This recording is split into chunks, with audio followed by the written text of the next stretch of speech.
aman eleyim aman aman dumanlı dağlar.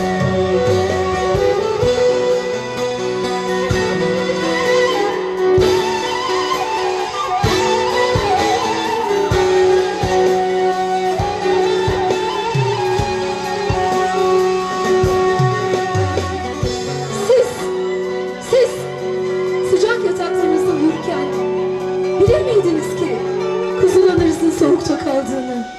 Anne yüreği, bugün o yaşlı gözleri gördük. Sevinçle, ağlamakta olup bir ara gülümseyen yürekler de onlar. Evlatlarının yemeklerini hazırlayan, evlatların üzerindeki kınaları yakan, nakış nakış kilimleri işleyen, aslında siz o anaların nasıl yüreklerinin yandığını bilir misiniz?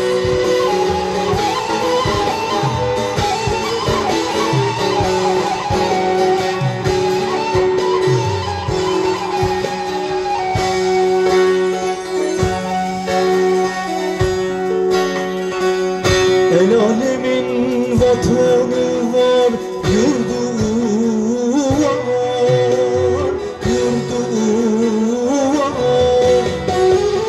Benim yurtsuz kalışıma ne deyim aman aman, ne deyim aman aman dumanlı dağlar.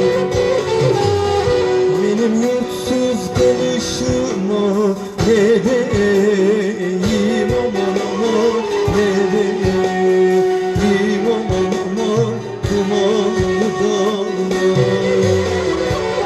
Gurbet elde kalışıma ne deyim aman aman, ne deyim aman aman dumanlı dağlar.